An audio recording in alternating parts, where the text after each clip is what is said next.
Yes, sir. Welcome back to another episode of Sports with Sunshine. Guys, tonight I got a special treat for you guys. We're going to be talking to a Washington Commanders content creator and not one of the non-ball knowing ones. We got a real G in here. My man, Ant. Go ahead, Ant. Tell them where they can find you on all your social pages, and let's get this thing cracking. Let's look at what the Commanders got rocking and rolling. Antlikesports on everything. You can follow me on IG. You can follow me on TikTok. That's what I'm known for. And of course, YouTube, baby. The tube. This is not only Sunshine and Antlikesports. This is the real Shannon Sharp and Ocho Cinco. You heard me. He knows, bro. We fitting to get into it because listen, yes, let's get into it. There's a lot of crazy things happening in the NFC East, right?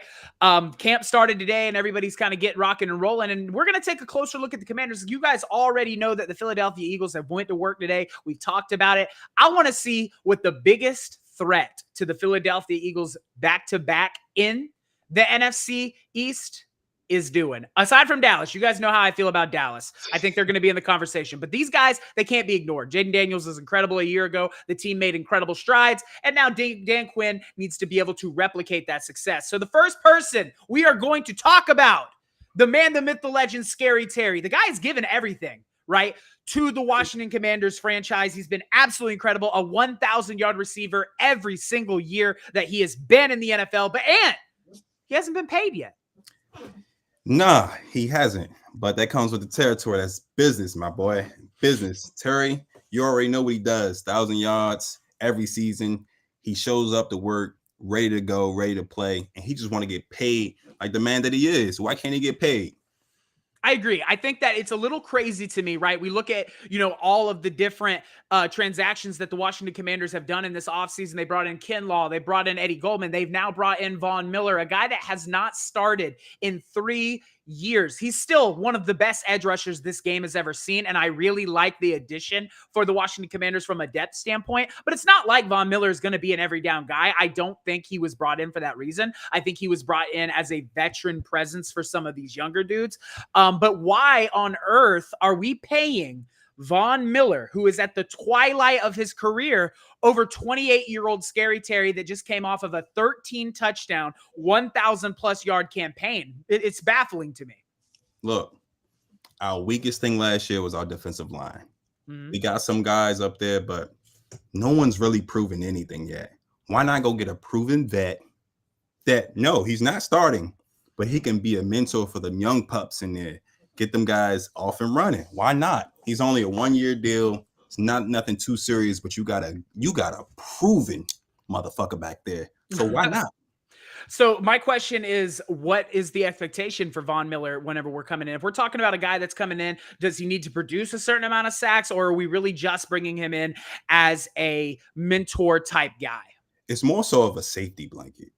When certain guys just seem like they can't get the ball rolling, he's one of those guys that can start the fucking fire. You know what I'm saying? Like, It may not be first, second, third down. It may just be second down, just off a package or anything, just something to get the defense started. He knows how to play the position. He's been playing it forever. Right. Agreed. I think it's great from a depth perspective. But when we look at McLaurin, right now he's shopping. I mean, he's definitely getting attention from these other teams. I've seen his name linked to the Patriots. I've seen it linked all the way out to the Pittsburgh Steelers. So Are we in the Washington camp?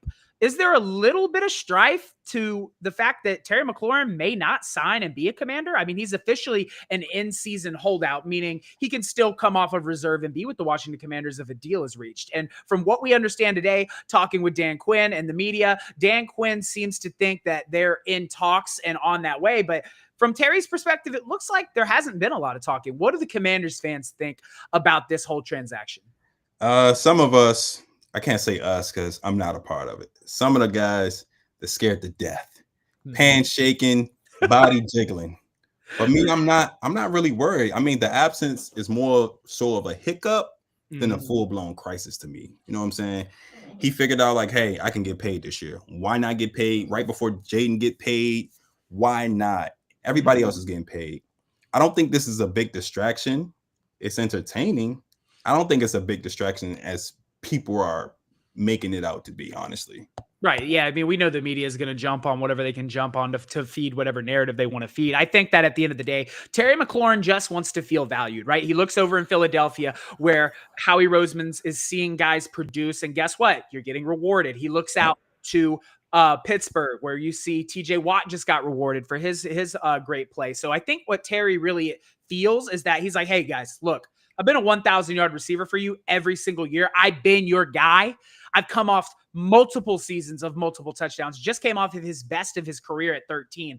So I think really he just wants to be paid what he's worth. And a lot of people are worried, oh, Terry McLaurin's a little old. He's not worth wide receiver one money. He's still playing at a first team all-pro clip. Still playing. So if he's still playing at a first team all-pro clip, why are we worried about him being 28? AJ Brown's 27? He's right. I mean, he's right behind him. So we're not going to sit here and act like AJ Brown's a spring chicken and Terry McLaurin's this old dinosaur. The guy still got 4 to 5 solid years of production in him. I think that he just wants to feel valued. What do you think, Ant? At the end of the day, Terry McLaurin is still under contract. Mm-hmm. At the end of the day, I don't see Terry by far going the whole season without playing. He knows what Jayden Daniels is. He knows how much he means to this team. They're not going to allow this to go any further than what is going right now. So they're going to let the little training camp play out. But let me tell you something.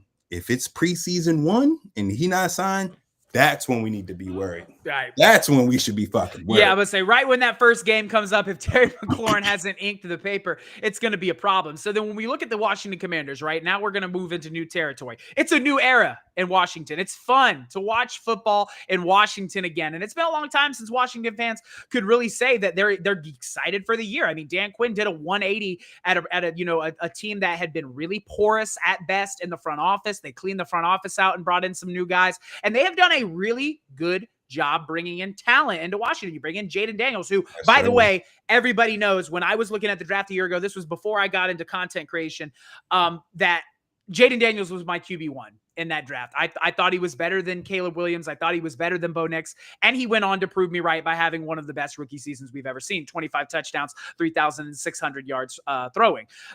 With, oh, by the way, 69% completion percentage. That's 69.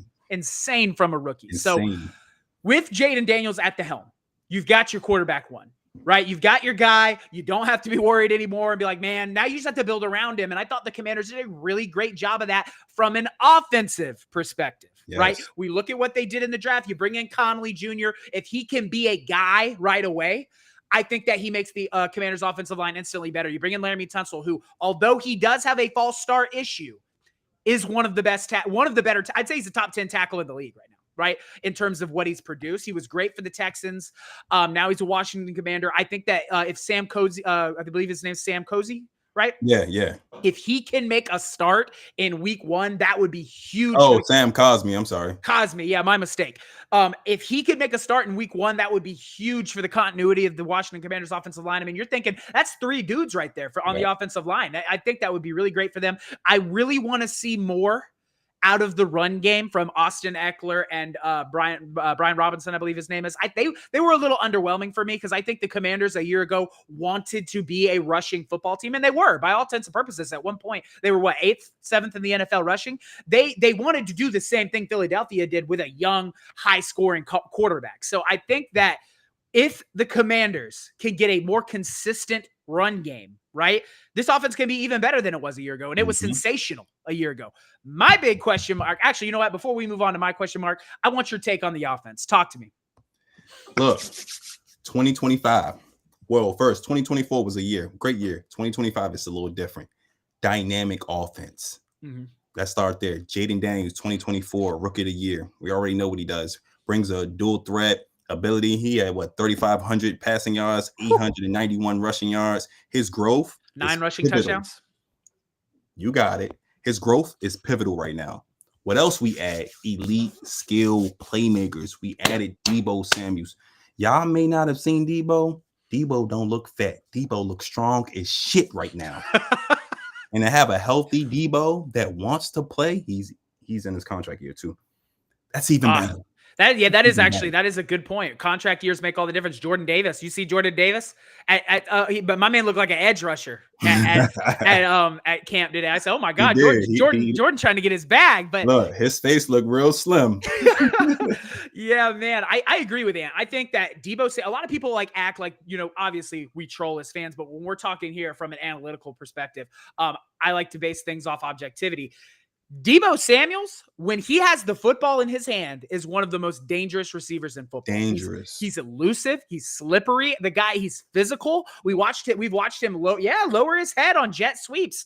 I mean, the guy is incredible. The problem is Deebo did have a bit of a drop issue coming out of the San Francisco 49ers. If he can get that cleaned up, I do think Jayden Daniels is a more talented quarterback than Brock Purdy is. He may not be as accomplished yet, but he's well on his way, right? I'm glad you said it. I'm glad you said it because catching passes from Brock Purdy and Jayden Daniels is two different lifetimes. I'm telling you. Yeah. You don't have to run and go get that from Purdy. No. You can be anywhere. Jayden will put it in your fingertips. So that's all he needs to worry about is running his route. The ball is going to be there regardless. The ball is going to be there. Mm-hmm. And if we think about it, if Terry McLaurin comes out of the holdout and gets his contract done, Deebo's not even the receiver one. So that takes a lot of pressure off of him. Obviously, Terry McLaurin is a guy that you have to pay special attention to. I'm actually particularly excited for Terry McLaurin to re-sign because of his rivalry with Quinyon Mitchell. I think that's going to be a lot of fun to watch in the future, battles between those two guys. With the running backs, like I said, I want to see more out of the running backs in the coming seasons just because I feel like if they can give you more, it takes this offense to another level. And you're talking about an offense that was scoring 30 points in the playoffs. What'd you score? Like 20, you scored 31 against the Lions, 22 against us, which 22 points in the NFL is not horrible, guys. No. We scored 45 against the Lions. That's what it was. That was crazy. I was thinking about it. I was like, it was a crazy number. Like it was I get the Lions 30 a game at least. Right. So the offense was banging, right? So now it brings it to my area of concern when it comes to the Washington Commanders, and that's the defensive side of the football. A year ago, you were 28th in run D, towards the bottom in total defense and points allowed, but pass defense was a bright spot. You guys weren't horrible at pass defense, I believe 12th, 11th, somewhere in that range. That's manageable. You can build from it. You have a young guy at corner. You bring in Trey Amos, who I think is going to be a day one contributor. Yeah, I'm excited for him. He's an SEC cat. Not that the SEC, Quinyon Mitchell's from Toledo, but watching Trey Amos's film, and I'm an SEC fan myself, so I got to watch a lot of Trey Amos. Very physical ball player, great instinctual skills. I think he's big frame, right? He's a 6-foot guy. Excited to see what he can do in the Washington Commanders secondary. The secondary isn't my biggest area of concern. Thought you guys did a lot of good things there, bringing in young cats. It's really that run defense, right? You got Bobby Wagner, who a season ago was playing at a great level for an old cat, right? But he isn't getting any younger. You need a huge year out of Frankie Louvu, who is arguably your best defender, if we're being honest, right? Frankie Louvu is the heart and soul of the defense. He's physical. He's a great run stopper. He's a secure tackler. We need to see Frankie Louvu take that even more of a step than he did a year ago. Because I know the Eagles fans love to say, oh, it's a physical game. Okay, if you don't like getting hit, don't strap your helmet on. I like that kind of play. I like that chippiness. That's how it should be in the NFC East. It should be some chip, right? Yeah. And I can respect that from Frankie Louvu. The D-line. We look at, Javon Kinlaw gets brought in. He's 28. You bring in Eddie Goldman. He's older. You've got Buddy Boy on the edge. Can't remember his name. He's a little bit older. And then you have Von Miller. So the age concerns me a little bit with the Washington Commanders defensive front.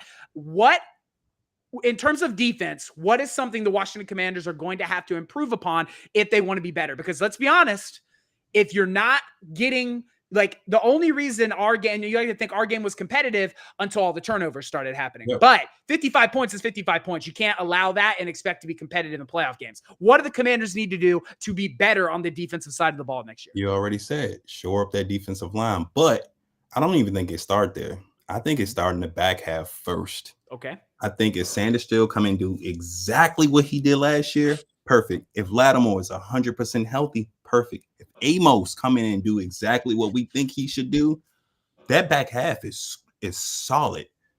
So if they can hold those receivers up for 2-3 more seconds, that defensive line should start seeing some quarterbacks in the daylight because you have veteran presence. So it's not like they can't get to the quarterback. It's just going to take a little time. Right. Well, if those corners can edge up those receivers, I think our run defense will be pretty fine. And then the additions that we did have these guys are way bigger than anyone that we've ever had on the defensive line, ever. I'm a big Deron Payne guy. I like Deron Payne. I think he's one of the better. I'm a Commanders fan through and through. I cannot stand Deron Payne. I can't. I don't know what he does well, but it ain't stopping the run. You're not wrong. The 28th, I can't defend him there. It ain't a swim move. It ain't holding his block. It ain't a chop block. It ain't nothing. He's just there. He's just a name to me. So I don't care. We have 4 Kinlaws out there. I'd rather see 4 Kinlaws than Deron Payne. I'm just saying. Oh, I mean, I think that, I think that when we look at the defensive front, obviously it's a little bit older. The Washington Commanders are going to probably need another cycle to bring in some young talent along the defensive front. And I do expect them to attack the defensive front pretty aggressively when the season starts. Look for guys on the open trade market, those kind of dudes you can bring in. And then can Dan Quinn replicate the success that he's seen from a year ago, right? He's got the blueprint on Jayden Daniels is out now. Film exists. Now we can move on to this next point that I think a lot of people are excited to talk about. JD5, ladies and gentlemen.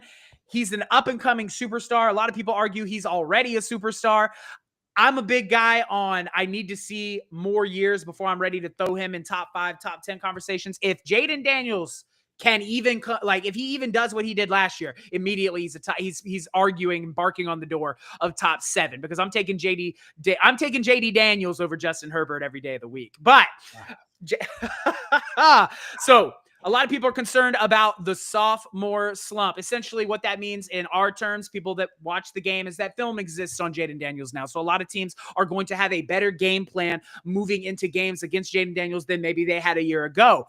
I think that, Jayden Daniels is an electric football player. I think he has the ability to adapt and overcome the film room. But every quarterback that we see most of the time takes a small dip back. Now, I don't think Jayden Daniels is going to do anything crazy throw 13 touchdowns and 8 interceptions. That's crazy talk. But I wouldn't be surprised if we did see a bit of a dip with teams having a better game plan. What does Jayden Daniels need to do to avoid a sophomore slump? Now he has more talent around him. So, sophomore slump, here it is. It's not happening. And the only way it would happen, it would not be Jayden Daniels' fault. It would be the team's fault. And if the team do anything less than what they did last year, of course, you're going to call it a sophomore slump. Look at C.J. Stroud. You know what I'm saying? C.J. Stroud did not have a terrible year last year. I completely agree with you. He didn't have a terrible year. But that's what they're going to say on Jayden if he doesn't do the same exact thing or even better and put his team in a better position. But in all, Jayden is in year 2. You know what that means? That means another year of playing that playbook around in his head. He loved that film. And you got better playmakers around you. Not a proven yet, but an improved offensive line. You still got some same guys that you rock with last year. I don't see him going backwards at all. The only way he's going backward is if he's he's moonwalking in the end zone. That's the only way he's going backwards. So, yeah, obviously, Commanders fans, they're very confident in their young quarterback, and they should be. 69% completion rate, 3,600 yards, and 25 touchdowns to 6 interceptions, I believe it was. Kid was incredible. 900 yards on the ground with 9 touchdowns. The guy was absolutely sensational. He had an innate ability to escape the pocket and not be sacked. I thought that proved very well in our first meeting with them in Washington. Did a very good job. But when we were going into that playoff game and I was breaking it down, one of my main points of emphasis, keep Jayden Daniels in the pocket. Do not let him escape it. And we did that. Guess what? He still escaped it through the middle. The kid's incredible. It's going to be exciting. So then what we'll say is this, Jayden Daniels, to me, I agree with you. I think that him going to an NFC championship in his first year and doing all these incredible things works against him in a way, because now if they don't make it back to that point, it's, well, he took the step back. Like, he's just a one-hit wonder. We hear it all the time with guys like Jalen Hurts. So, I get it. But at the same time, Jayden Daniels 100% has the ability to be one of the best quarterbacks in this league. We've seen it from year 1. And I knew coming into it, and everyone loves to say, I knew. I'm telling you right now, I wish I'd have started content creation before week 3 of last week. Cause I was like, Chicago, you better take Jayden Daniels and stop playing. Same here.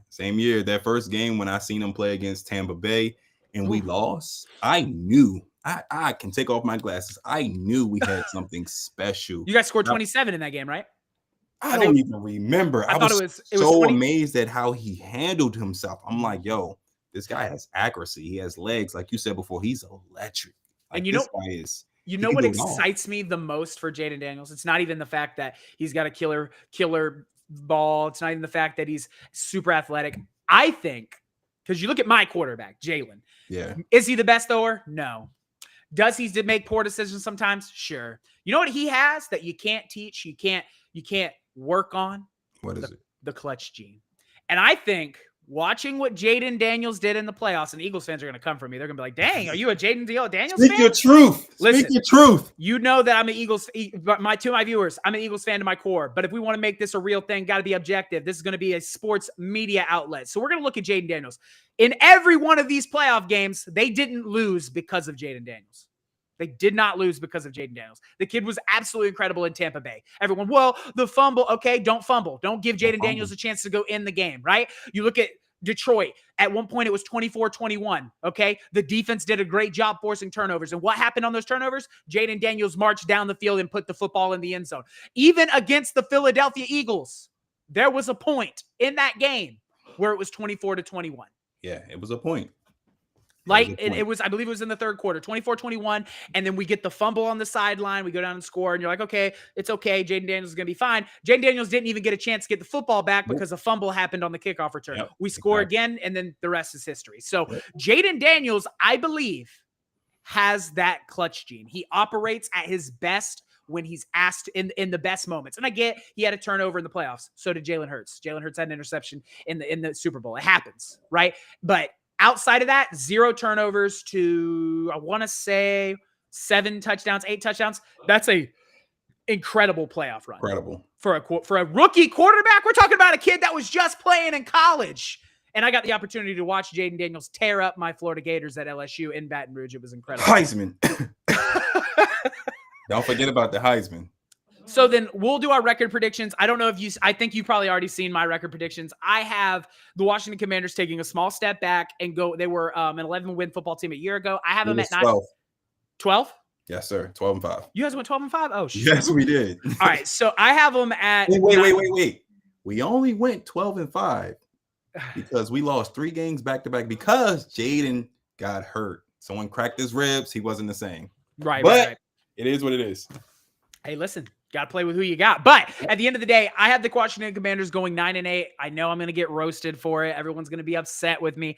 I think that this team does take a small step back. 9-8 is not a huge step back to me. I still think they're going to be competitive within the division. I think we sometimes forget as NFC East competitors that when Dak Prescott is healthy, the Dallas Cowboys are a competitive team. I mean, you look at Dallas, they split with you guys without Dak Prescott, right? We split with you guys throughout the season. I think we're going to split with you guys and Dallas next year. I don't have us sweeping the division and going back to back. I think we'll sweep New York, but I think we're all going to sweep New York if I'm going to be 100% honest with you. So it's really going to come down to, can the Commanders, take care of Dallas? I think Dallas is the real wild card here, right? And we have to look at history. Dak Prescott has been 12-4 in 12-5, excuse me, 3 years back to back. And it's been us and them for the division besides the 2019 win by the Commanders. So now the Commanders said, hey, we're going to throw our hat in the ring. Now you got to worry about us in this divisional race. So to me, it's exciting. I'm excited for Washington to be this good. It gives me a reason to go out to DC and catch a game at the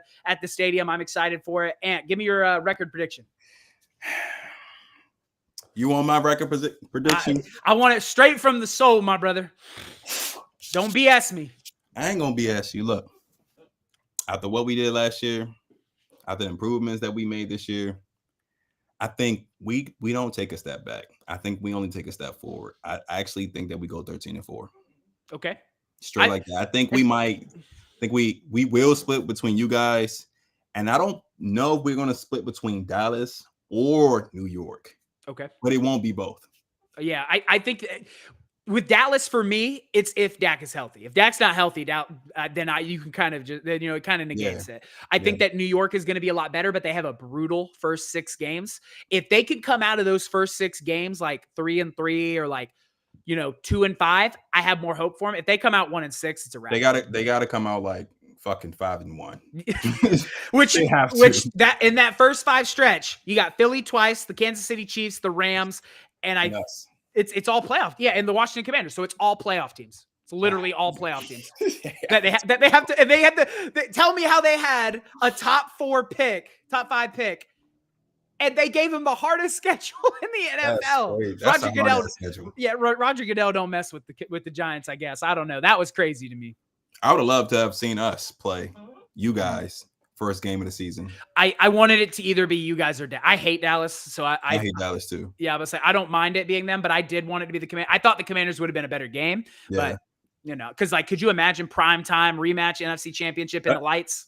That's how they usually do it, right? Right. Yeah. No. What did Dallas do last year to deserve the opening game? They went 7-10. I think what they're doing is they're like, well, now Dak's going to be healthy and Jalen is going to be healthy because in history they haven't really got to play each other 100% healthy. But even they're trying to knock it out fast before anything happens to Dak. I get it. Even then, though, you're got two teams coming off of an entire off season, so it's not going to be pretty football. We're not going to sit here and act like both teams are going to come out firing in all cylinders. Hell, the Eagles in their Super Bowl run started 2-2 with an ass whooping in Tampa Bay that I witnessed.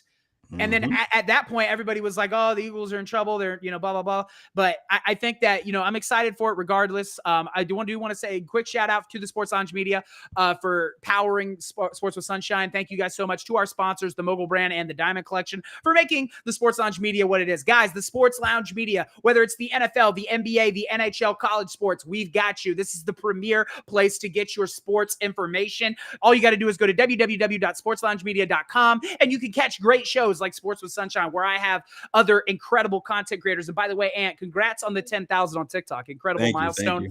My man is absolutely killing it. So we will definitely be meeting up in the season at least twice.